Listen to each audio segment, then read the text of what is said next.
What is going on, YouTube? So coming back today, recording a little bit late here before tip off, but coming back today with our preview for the Hook'em Horn show of the big time matchup, ranked matchup in the Jimmy V Classic tonight. Texas basketball, the number 2 ranked Longhorns facing the number 17 ranked Illinois Fighting Illini. This will be the first ranked neutral site game of the season for the Longhorns.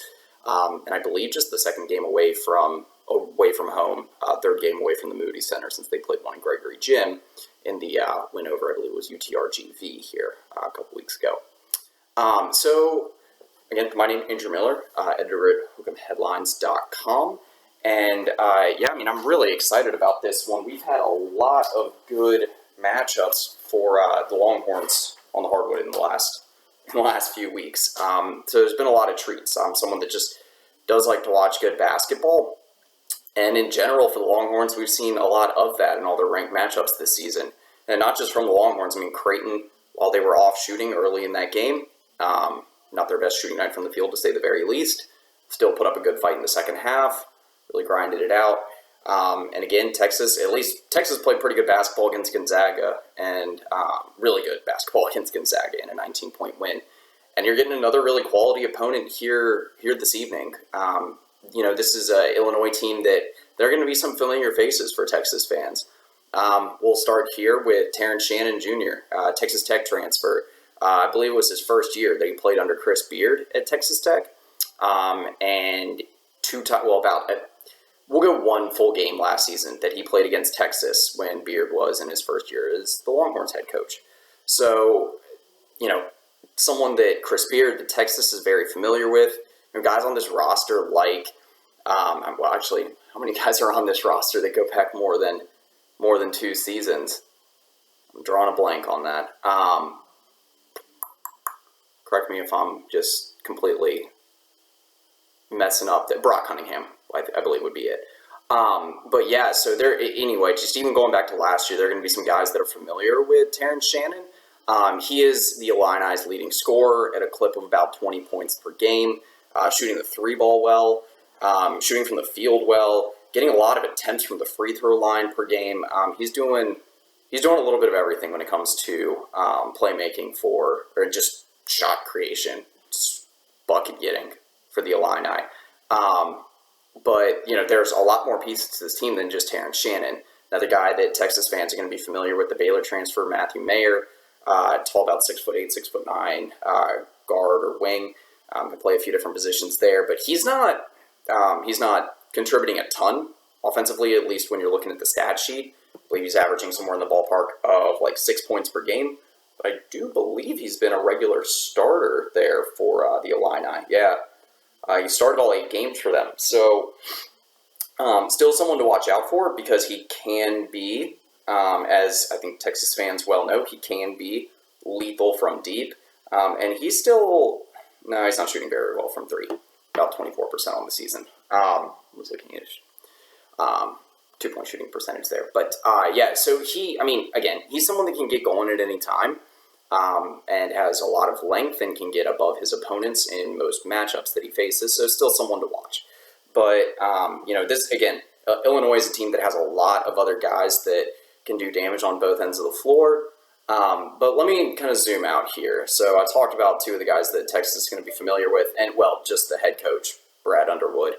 Former SFA head coach, was Oklahoma State's head coach for, I believe, about 2 seasons. So in terms of being in the state of Texas, in the Big 12, this is, again, someone that is going to have a pretty high level of familiarity with some of these Texas guys. So let me talk about some of the key storylines to this game and, kind of elaborate on the matchups, and we'll get into the prediction. I'm going to try to keep this to about a 15 or 20-minute show since it's just me here. We should have Shane Black and or Tark LaCour joining for the post game tonight, but again, just rolling solo here for the pregame. So first, and I think the biggest storyline coming into this game is going to be Texas's ability to play away from home and really solidify themselves as potentially the top team in the country. If they're able to knock off Illinois in this game by any sort of convincing margin, I think that Texas continues to have a case to unseat Houston at number one, assuming that Houston continues to go undefeated. Because if they don't, then obviously then that storyline will take care of itself. But Texas, while they've looked great at home this season, all their tests have been in the Moody Center, and the Moody Center has proved to have some real home court advantage. But we'll see. I mean, this game, I guess, proximity-wise, is closer to Illinois than it is Texas. I think the fans are, if not in favor of Illinois, going to be pretty split 50-50. Illinois' got a strong basketball fan base, as most college hoops fans know. And so, I think you're going to have quite a few Illinois fans there. And this is definitely the game furthest from home for the Longhorns this season. I don't believe they played it yet. I don't think they played a game outside of the state of Texas even this season. So, I've heard this thrown around before that this isn't a must-win game, but it's a huge opportunity for Texas. There's definitely an aura of truth to that because, it's not disaster if Texas loses. I believe they were a 2.5-point favorite when I was doing the pregame odds here a few hours ago. So, it's not a disaster if you lose to a good Illinois team that's already beat one ranked team and came close to beating another one on the road earlier in the week. So, or less than a week ago. So, that's going to be this is a big test. And this is another thing where it's like, you've gotten 3 different good tests early in the season. You got to face, a Gonzaga team that is definitely still, in my opinion, one of the better teams in the country. You got to face a Creighton team that is top to bottom, one of the best starting 5s in the entire country and played you right down to the wire. And now you get to go to a neutral site game at a huge arena that, you're going to face another, candidate to be a high single-digit seed in the NCAA tournament, and another different style team. So, these are good non-conference games for Texas to get involved with. And this is really the last big non-conference game before Big 12 play starts early next month. You still have Tennessee on the non-con in the Big 12 SEC Challenge, so that's probably going to be another ranked game. And then you still have Stanford going to American Airlines Center in Dallas, remaining on the schedule, but Stanford hasn't looked great out of the gates. Another big storyline for this game, and I mentioned 2 stars in this game that I think a lot of people are watching. I mentioned Shannon for Illinois, averaging 20 points per game, shooting the ball well from the field, from 3, getting to the free throw line a lot. Really showing that, there just was a whole different level to his game this season, but he's still playing well on the defensive end. And, becoming that two-way player, I think he's showing that he's got an NBA future, which was a question mark for him when he headed into the transfer portal during the offseason. Excuse me. So seeing how Texas is able to deal with him, whether they decide to match up a 2 or a 3 on him, he's 6'6", so he's got a little bit more length than you'd like to have someone like Marcus Carr or Tyrese Hunter on him. So I think, you're probably looking at a matchup with maybe Dylan Mitchell, which Texas would clearly have the size advantage there. I don't know if you want to take Mitchell that far out on a consistent basis, though, and to play someone that's more like a 2-guard or true wing. The other option there is going to be Serge Jabari Rice. I think that one's the more natural matchup, and I think Rice has the ability to be disruptive, but this is probably the best wing that, at least offensively, that Rice would have matched up against this season, if I'm racking my brain here. For Creighton, their starting 5 top to bottom is quite good, Baylor Shireman, but he's someone that lives outside the arc and isn't going to do as much in terms of shot creation as you would get from Shannon. So different matchup, but I think that's going to be one to watch. If you're Texas, you have to limit Shannon. In his full game that he played last season, I noted this in my bold predictions piece that I did, which I'll link in the description below, but he was held to, I believe it was 8 points combined in his 2 games against Texas last season. And one of those games he only played in 6 minutes. So I'm not counting that one. But the other one he played 31 minutes, came up with 6 points, had a cold shooting night from the field. And it just really felt like Beard knew how to match up with him. And Texas is a really good defensive team. Ranks 5th in the country right now in defensive rating. So this should be a really good matchup. And on the other end of the spectrum here for Texas, you've got Tyrese Hunter, who, I would assume for Illinois' sake that they're going to be focusing a lot to try to shut him down. Illinois' got a lot of size between their guards and wings, ranging anywhere from, I believe, Sky Clark is around 6'3" to someone like R.J. Melendez and Terrence Shannon, who are around 6'6", 6'7". And Illinois has been underrated, I think, on the defensive end of the floor. I say I think because I hear more people, including myself, because I feel like that's the first thing I noticed was you notice the pace that they play at, and you notice some of their really good scorers. You notice how they like to get out and run, and how they like to jack up the three ball. A lot of things that you noticed on the offensive end or maybe in transition, but not so much defensively. Illinois is still a team that can be very disruptive defensively. I believe they rank top 50 in the country in steal percentage. I know definitely steals per game because of the pace they play at and total steals. So those are two things to watch, as well as just who they actually match up on Tyrese Hunter. I'd assume it's going to be Sky Clark. He's been pretty good this season defensively, but if they decide to get a little bit more size on Hunter, go with someone like an R.J. Melendez, who I'm going to mention a little bit later here, but someone that's really disruptive, has a lot of length. There are guys that can cause issues for Hunter, but Hunter's been a big game player this year. He didn't have his absolute best outing in the win over Creighton on December 1st, but he was still good. Finished double-digit scoring. While it wasn't his best shooting night from the field, I still think he was in the ballpark of like 38 to 42, around 40%. Actually, maybe a little bit above. I have to check back on that. But considering that at one point in the Creighton game, it looked like he was injured. It looked like a knee injury, maybe ankle, and he was right back in there. Fought valiantly, helped Texas close out that win. He was really good against Gonzaga too. So, that'll be a key storyline, is ultimately between Shannon and Hunter, who emerges. But these teams are deeper than just some of the biggest names, and that's kind of what I want to talk about next year, some of the matchups. So I mentioned that Illinois, they're pretty switchable. This is, in general, going to be a different matchup for Texas than they had in Creighton, where Creighton, you kind of knew what your matchups were going to be. Creighton likes to fight through ball screens. They don't play a ton of help. They do play a lot of help defense, but they just really don't switch. They try to stick to their man, screen and roll, pick and roll, off-ball movement. They're going to try to fight through that, stick to it, and really just force you to take some outside shots or take some tougher contested shots. And so Illinois is not going to be playing as much of that. Illinois, they're going to try to disrupt you. They're going to try to get some steals, get you a little bit off schedule. And they're a team that can go on runs. I mentioned they like to jack up a lot of three-pointers. They draw a lot of steals while they do turn the ball a lot over themselves. If they get you off schedule, then that can translate, and they can really run you up and down the court. That can really translate to the defensive end of the floor. And I think, to the offensive end, and it can, cause you to get out of whack. And so I really think that we're going to see a lot of how well Beard is able to adjust game to game.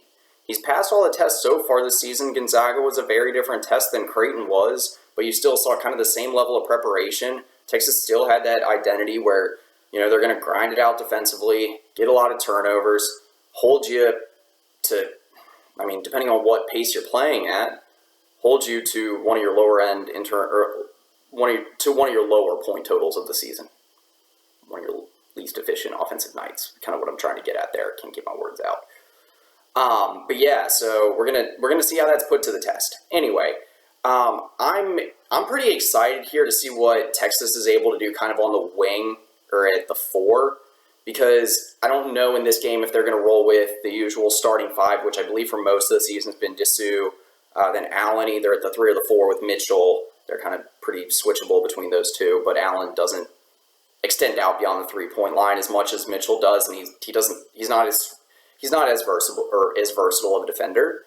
And then you obviously have Carr and Hunter playing in the or starting in the backcourt. This is a game where I think you can put Mitchell at the 4, bring in Rice at the 3. If you want to start Brock Cunningham, that's a move you can make, but I don't think he even has a start under his belt this season.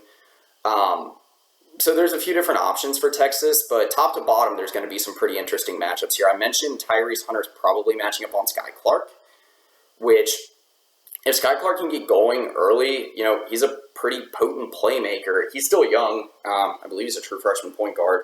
I'm I'm not 100% sure that this is his first or second year, but yeah, I mean, he's a guy that does tend to create more of his own shots than he does move the ball. I believe he's averaging somewhere in the ballpark of like 2.5 assists per game this season. But, you know, if he gets going, that is an issue with how much potency Illinois has in their backcourt. But, I mean, mainly it's going to be, can you deal with Terrence Shannon? If he gets hot, then this is going to be an issue. He scored in the double figures all but one game this season, so kind of got to limit him there. I mean, beyond that, Illinois does have some bench scoring that you have to worry about. I'm going to say the name wrong here. Dane Dinya? I think their best bench scorer, he's second in the team in points per game this season, around 11 or 12, but he's only playing about 18 minutes per game this season. So he's someone that you have to watch. He's shooting, I believe he is second in minutes off the bench, but yeah, he's a low post scorer, and it really highlights a lot of Illinois' front court depth, because a lot of the attention early on can go to someone maybe like a Coleman Hawkins, who can live in the paint, do a little bit of damage there. I mentioned R.J. Melendez earlier and Matthew Mayer. They can kind of be switchable within the front court, but they can also extend you out as well, especially Matthew Mayer. I don't believe Melendez is someone that is he's still shooting the three ball pretty well, so they can extend you out. But yeah, I think, and the other matchup I'm really going to be watching here is what happens at the 5. I had mentioned, I'm just going to say Dane. Some of the front court depth that Illinois has. They got more size in the paint than Texas does. You know, Dylan Disu's been solid for Texas this season, but beyond him, you know, you kind of have a rotation here of Timmy Allen that can play at the 4, the 5. You have Christian Bishop. You have Brock Cunningham. Texas doesn't have a ton of size on the inside. They played really good help defense. They found other ways to make up for that. You know, Dylan Mitchell can help provide a little bit more size in the front court as well. But Illinois is a team that can get going in the low post. And so I think in different ways that's going to put Texas to the test. To the same note, Texas has succeeded against some really good front courts this season. You know, or at least limited them compared to what we saw from them last season, where Texas was just getting bashed by a lot of the better front court units that they played, whether that be Gonzaga, whether that be Purdue, Kansas, anyone like that. So that is a little bit encouraging heading into this one. It's still something to watch, though. But last but not, like I said, I wanted to hold this to a 15-20 minute video. So last but not least here, kind of wanted to give my predictions, kind of some final thoughts. First off, I think that this is the game that Illinois is going to be looking at this as a little bit more of a must-win than Texas, because Illinois, you know, they already got 2 losses on the season. I believe it's Virginia and Maryland, which are not bad losses. Maryland is either undefeated, still has 1 loss. That was a close loss by about 5 points on the road in Illinois' Big Ten opener. So, you know, take that for what you will, but they also have a loss to Virginia, who I think is now the number 3 team in the country.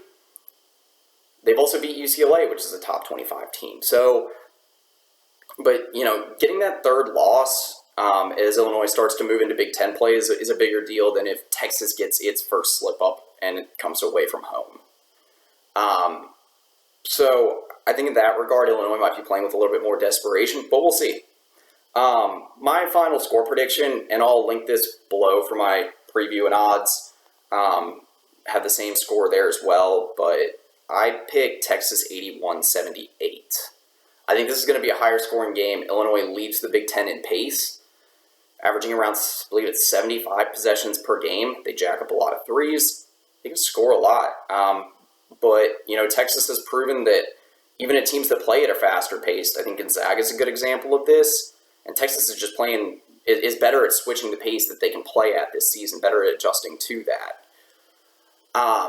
So I see a higher scoring game here. I believe the over-under was about 141.5 for this game, which is, you know, Texas has mostly been in the 120s or 130s this season, so it looks like Vegas is expecting a higher scoring game, but my personal prediction is for the over to hit in this one. For that to happen, though, Texas has to be shooting the ball better than they did against Creighton. And Illinois has got to... Illinois got to get their key players involved earlier than they did against Maryland. So that's kind of my take on it. But anyway, for Andrew Miller at Hook'emHeadlines.com, we're coming back with the post-game show here tonight. I will hopefully have found my words by then. Sorry for some of the slip-ups there. But anyway, that is pretty much it. Hook 'em.